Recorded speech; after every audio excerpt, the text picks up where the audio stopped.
He's saying, Justin Baldoni, you think that I defamed you by calling you a predator.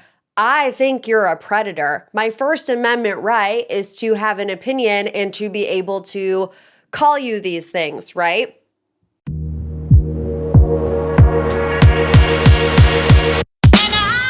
Hello and welcome to another episode of Morgan's Pop Talks, breaking down the latest in reality TV and pop culture. Back in the homestead. As you guys know, last week I recorded the podcast live from a bathroom in Nashville. Happy to report I am back home in my office with my purple couch, with the gray skies that are Northeast Ohio skies. You know, I'm here.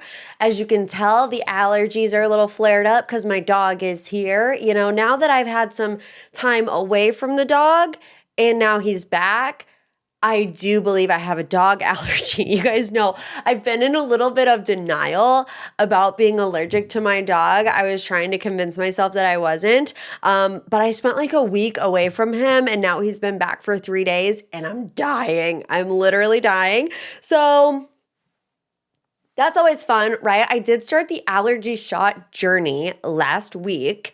I mean, they say it takes a year for you to be back to normal. So we're going on that long journey, fam. And that's all there is to it. But let's get into this week's Pop 3, biggest headlines in reality TV and pop culture.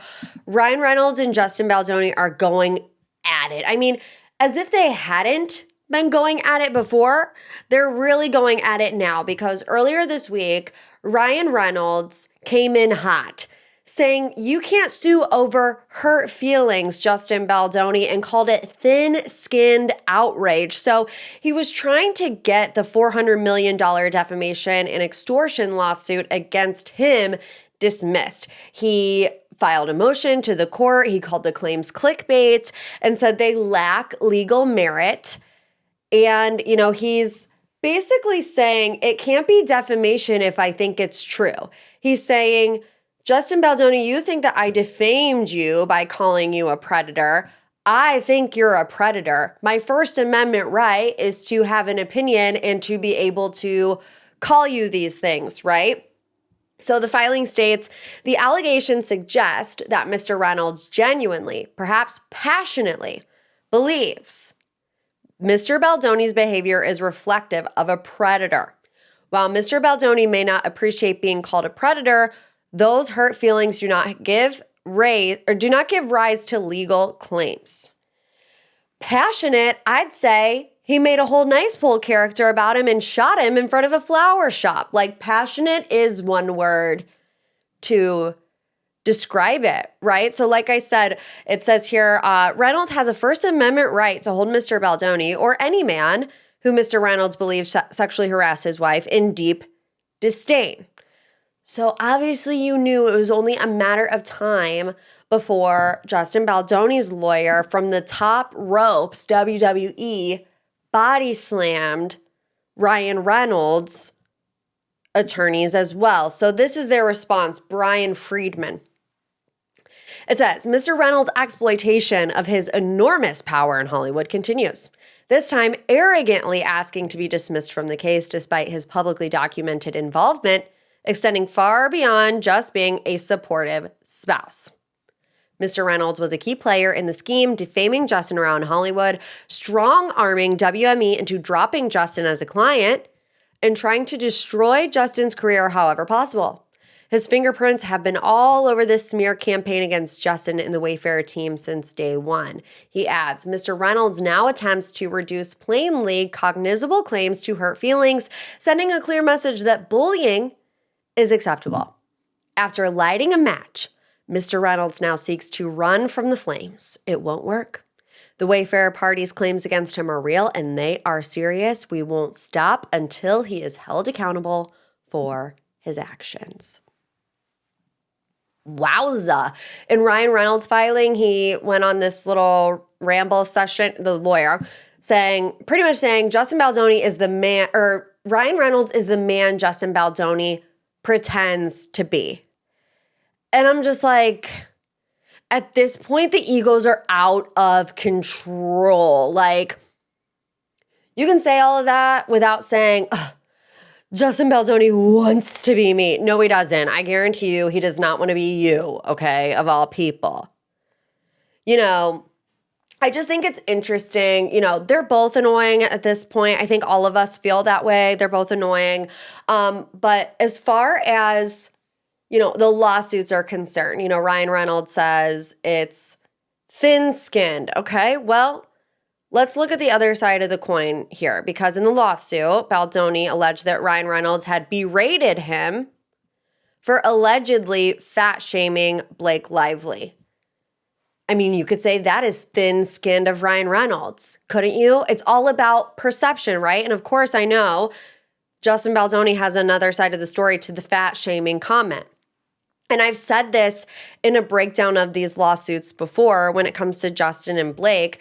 The question is it harassment? That's a strong word, right? That's a strong word, and you have to be able to prove that it's true. And, you know, Ryan Reynolds brings up hurt feelings. And I can't help but wonder, you know, because I've asked the question before, was it harassment or is it hurt feelings? I don't know. We'll find out in the court of law, March of next year. Meanwhile, Hailey Bieber is also threatening legal action against some content creators. I don't know if you guys were on the TikTok the past couple of days, but there was this 7-part series about Hailey Bieber that went viral. Have I seen all 7 parts? Yes, I did. It basically claims that when she was younger, she allegedly stalked Justin Bieber, used her connections to get close to him and eventually marry him. It basically reiterates the narrative that she's obsessed with Selena Gomez and was obsessed with Justin Bieber in her younger years. Like I said, would get close to people that were close to him, would copy everything Selena Gomez did, from her cooking show to getting like a G tattoo behind her ear. Okay, it's a whole thing. Now, when I watched it, it very much so felt like, I mean, was it interesting and riveting? Absolutely. But it very much felt like an AI generated thing where, while it was scandalous to watch, it also was like, nah, this could be explained in a different way. This could be debunked. You know, it was very salacious in nature. Well, per TMZ, Hailey is sick and tired of the hateful narratives which have dogged her for years and are often revisited. And she's going to try something new and possibly hire an attorney to go after the bloggers and online commentators. We're told the narratives online are doctored and fabricated to make Hailey look bad, and her biggest issue is the misinformation is being taken at face value. We're told Hailey's never wanted to give her haters any of her energy because she feels the narratives are ridiculous and far from the truth, but things are different now because she's a mom. So, what does that mean? So like I said, did I watch it? Yeah. Did I think it was nuts? Also, yeah. But I'm in the camp of leave Hailey Bieber alone and leave Selena Gomez alone. You guys, it's so far gone. Like, if any of it is true, anyways, with Hailey Bieber, the marriage ain't gonna work out anyways. It's not like Justin Bieber is being held hostage in the basement by Hailey Bieber. Like, he's a grown man. He can make his own choices. I'm sure he saw the 7-part series by now. Like, let him deal with it.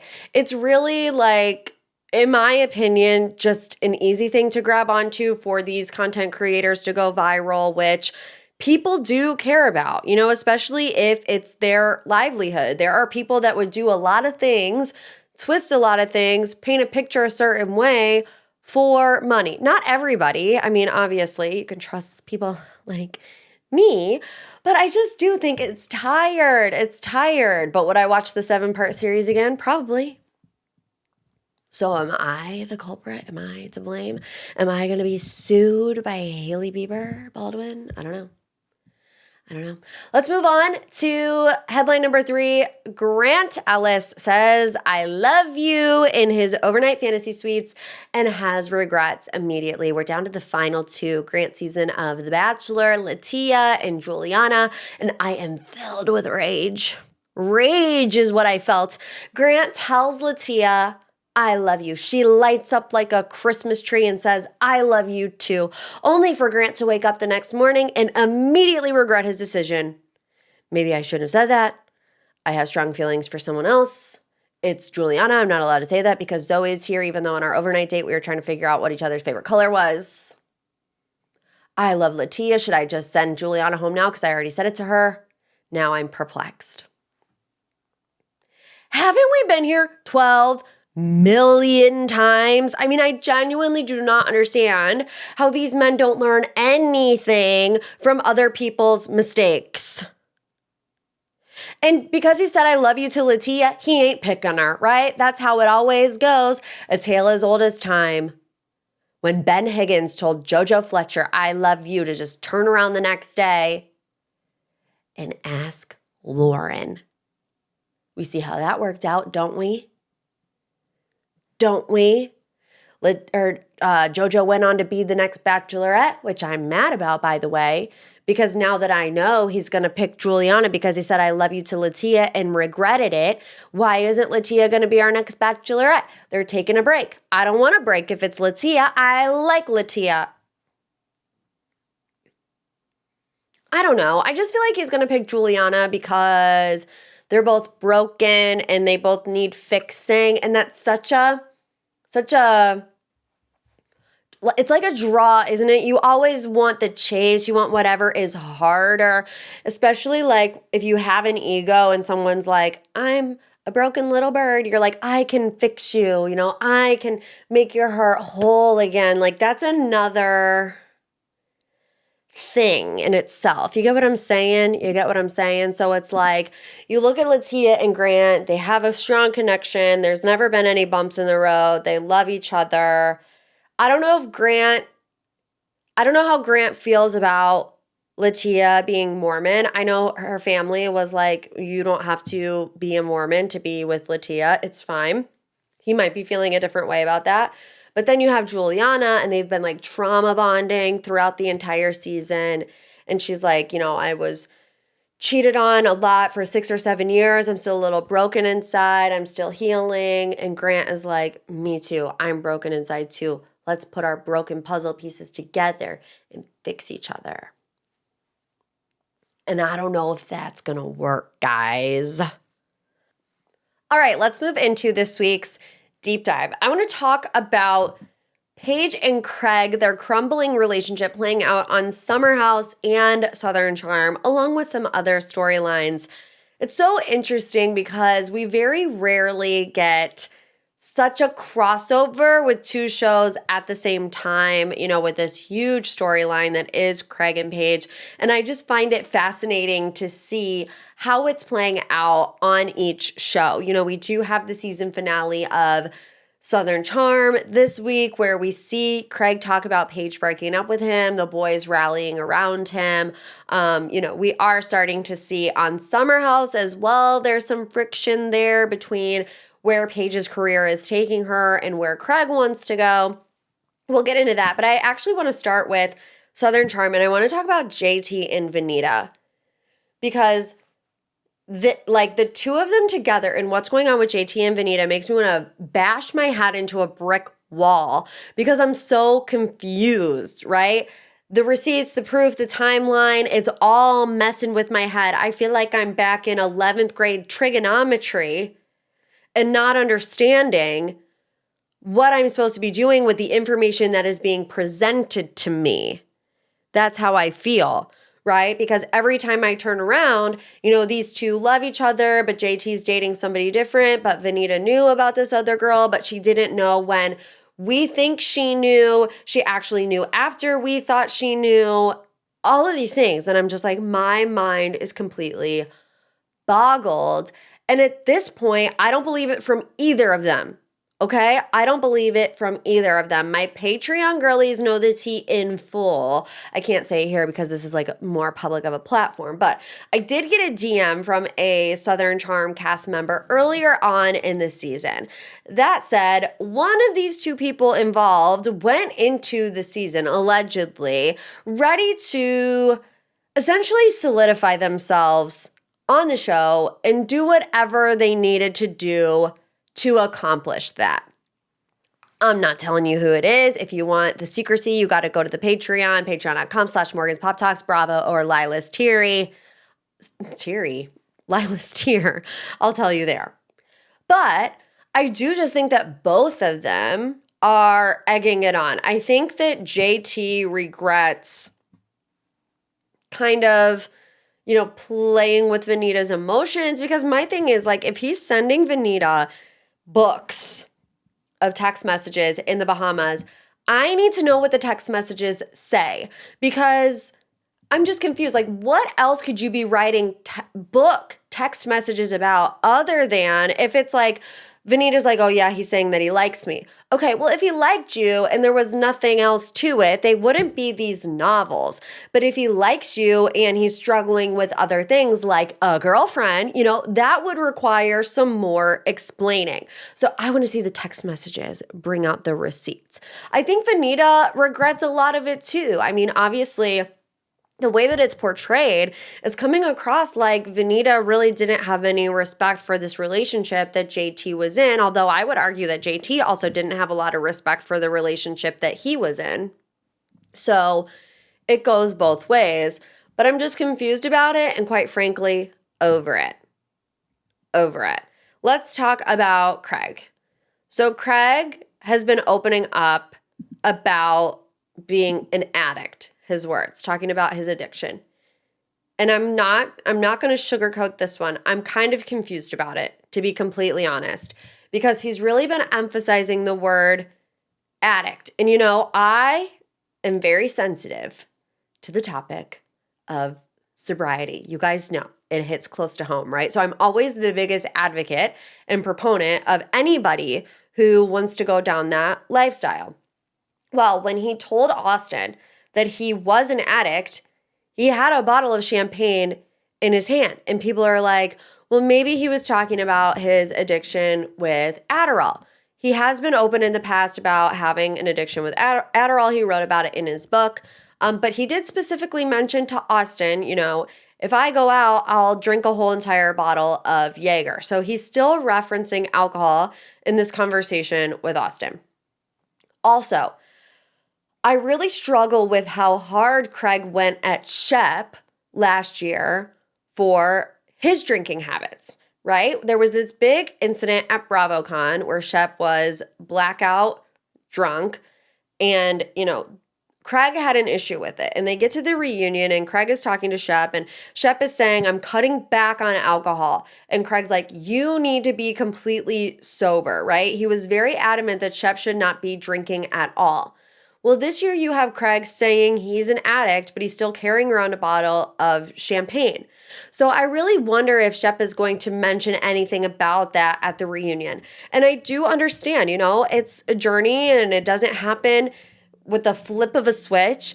I do think that you have to be careful with the words that you use on such a public platform, because it doesn't make sense to, in one breath, call yourself an addict, and then in the next breath, be drinking on the beach with your friends. It doesn't make sense. And I want to root for you in your journey to have a healthier relationship with alcohol. Another thing is, Craig says, he has like this app, I think, and it's like reasons why he wants to get sober or cut back on drinking. I like don't even know how to specify it. That's where I'm at right now. And he says Paige is his number one reason. That's a dangerous place to be in. I think, it can of course be a driving factor, but at the end of the day, you have to want to change your drinking habits for you. Because what if the relationship doesn't work out like it hasn't worked out? And the tension between Paige and Craig is palpable to people around them. Austin brought it up in the last episode. They have a little spat about kids and how many kids they want. And Austin's like, do they hate each other? I don't really know. It kind of seems like that. They're just at odds. Meanwhile, on Summer House, we get this dinner scene between Paige and Craig. And Paige says, I feel guilty about certain decisions that I'm making. She says, when Lindsay announced her pregnancy, my first thought was, thank God it's not me. And then my second thought was, I feel a little guilty because my parents want a grandchild and I'm not there yet.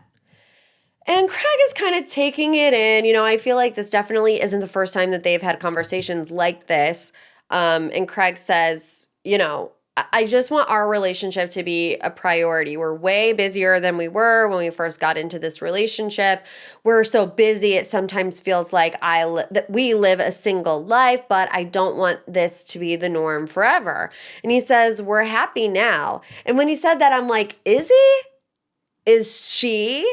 And she said it too. She's like, are you happy now? She's like, my career took a different turn. I can't travel as much as I used to. And he's like, that's cool for now, but if we have kids and get married, you can't choose work all the time. And Paige says, well, I don't want a slow life. I don't want to be in the backyard barbecuing ribs all the live long day. I want to be jet setting around the United States on a podcast tour. This is why you should never answer the where do you want to be in 5 years question. Paige is a perfect example of why you should not answer that question, because your wants and your desires and your trajectory in life can change in an instant. And what you wanted 5 years ago could very easily not be what you want in this moment in time. It also reiterates my belief that when you find the right person for you, and they only propel you in your career. You know what I'm saying? They don't hold you back, or they don't want to split your time or whatever. When you're in the right relationship, and I guess this is just my opinion because it's my experience. I was in a lot of bad relationships before where I was really fighting hard for it because I feel like I'm a loyal person, and I never broke up with any of my exes. They were always the one to break up with me because I was the Craig. I was fighting for the relationship. I was doing whatever I could to make it work. The right relationship for you, you don't have to try that hard. It just fits naturally. It fits better. It is conducive for where you're going. I know everybody says like relationships take work and true love takes work. It does. It does. Don't get me wrong. But like, it doesn't take that much work. If you're constantly trying to make it fit into your life, it's like, what's the phrase? I'm going to get the shapes wrong. It's like trying to fit a square peg in a round hole. That's what it feels like with Craig and Paige at this moment. And then Craig says, I never thought that I would be in this submissive relationship. And I saw this TikTok comment, and I'm wondering what you think of it, because I saw it and I was like, whoa. Let me see if I still have it. I might have deleted it because I am a chronic picture deleter. Oh, nope, here it is, ready to go. Rachel Vaughn said this. Rachel, if you're listening, shout out to you. Craig has absolutely no say in his relationship with Paige at this point, so he counters that by having to have 100% control in his friendships. Okay. When you think about what's going on with his friendship with Austin, it's Craig's way or the highway. When you consider what's happening in Craig's friendship with Kyle, which I don't know how close of friends they were to begin with, but that's where we're going and, setting up. I know we all will have watched the Summer House episode by the time this comes out. But, we got a little sneak peek where Craig comes to the Summer House and they're having all these issues with the lover boy spritz drama. And Kyle wants to talk about it right then and there. Craig wants to wait until the morning, again, flexing that control muscle. Honestly, like, I'm with Craig on that. I feel like give it a beat, let's get settled, and then tomorrow we can talk about it. But again, it's Craig's way or the highway. So I think that is just an interesting scope to look at things through. And we are going to talk about the Southern Charm trailer here in final thoughts, so bear with me. But now Paige is in the middle of this ego war between Kyle and Craig. And we can all agree that Kyle shouldn't have rage texted Paige, although I have been thinking more about it lately, and I'm wondering if it was a rage text really. I know, put your pitchforks down, but they seem to have this relationship where Kyle does vent to Paige about different things. We saw Paige talk something about Kyle calls me and tells me all of these things about Amanda, and I don't go and tell Amanda. I kind of am the sounding board and I talk him off the ledge and I tell him, how to better communicate with his wife. So I'm wondering if that was Kyle's thought process going into it, where I'm just going to sound off and text Paige, but because Paige has such close connections with both Hannah and Craig, it came across a little accusatory. And, Kyle does want to know, this is how your boyfriend feels about me, Paige. This is how your best friend feels about me, Paige. I want to know what you feel about me. Again, I don't think it's the right way to communicate with a friend. I'm not saying that Kyle was in the right whatsoever with the way that he approached it. But Kyle, he's quick on the trigger, It's who Kyle is at this point. So, that is just a different gaze to watch these final moments of Southern Charm and Summer House. Is Craig clinging on to control of his friendships because he feels like he's losing control over his relationship with Paige? Maybe. Which brings us to final thoughts. The Southern Charm reunion trailer dropped this week. There's some good stuff in there. Madison comes in pregnant, and that's how she announces to her entire cast that she's having a baby. It was so cute. Everybody was like, oh, what? Even Austin, and she called him the gunkle in the comment section on Instagram. How did we get to a place where we're shipping Madison LaCroix and Austin Kroll as BFFs, as him being the gunkle? This is exactly what I mean when I say you can't try to shove the square peg in the round hole. Madison and Austin did that for years, trying to make their romantic relationship work. When they finally called it quits, rid themselves of it, got in healthier relationships for them, relationships that work, right? That they don't have to try as hard to make work. They realize that they're able to be great friends, and we love that for them. It's Craig versus everybody in this trailer too. Leva, Shep, Austin. Leva is getting some heat because she calls him a bully.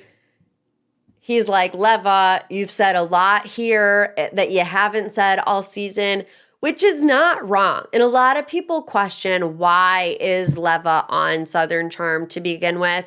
She doesn't go on the cast trips. I feel like every time Leva is on the screen, it's through a phone call, through a FaceTime.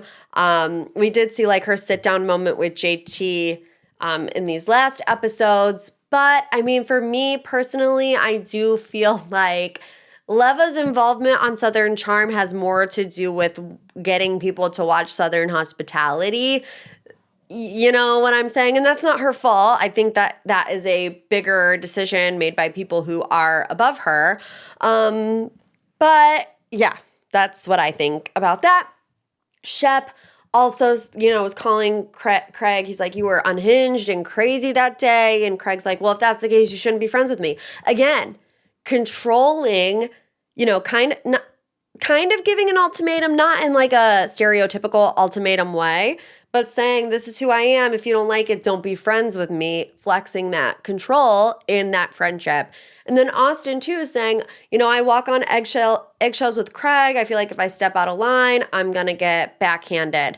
So I don't know. I don't know what's really going on with Craig, but of course, we're going to get more of his breakup with Paige at the reunion. He says, one day there was just all this stuff on my porch. Andy asks him about this other man. Did Paige leave you for this other guy that we've seen her spotted with? I'll be interested to see what Craig says, because he's been accused of, lying by omission, right? Whether it's Kyle or, Paige with the cheating rumors, which I also, I don't really think that it was Craig's responsibility to come in and say anything about rumors about Paige. I think it would have been a nice thing to do, but when you just got broken up with and your heart's broken, like the last thing that you want to be is nice. But I will be interested to hear how he answers that question, because I think it will give better clarity on whether or not, Craig does omit certain things to make things seem a certain way. Do you get what I'm saying? We're just going to watch the way that he answers that question. We have Sally versus Taylor, which I don't know why at this point. Why? They're fighting over Gaston, who I've seen for 0.5 seconds, don't even know who he is, don't even know what his voice sounds like. Don't care. Quite literally, with one fiber of my being, do not care at all about Taylor's boyfriend, Gaston. We have more Vanita versus JT and JT's girlfriend.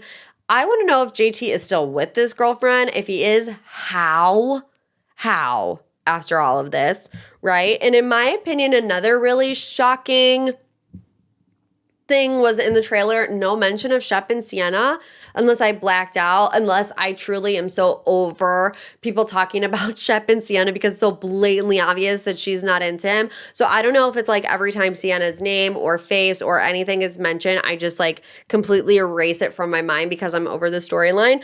But if I was, fully awake and there while the Southern Charm reunion trailer was playing, I didn't see any mention of Sienna. So I don't know, but I'm looking forward to it. Southern Charm this season has been a slow burn for me. I felt like, the first half of the season was kind of slow, but I feel like it's really picked up over the past couple of episodes, and I love Southern Charm. I love Summer House, so no shade to anybody that I talked about today. All right. Hey, leave a review. Haven't had a new review since February. Don't leave me one if you're going to give it like 2 stars. Give me 5-star boop boop, a little love you like assist if you haven't yet.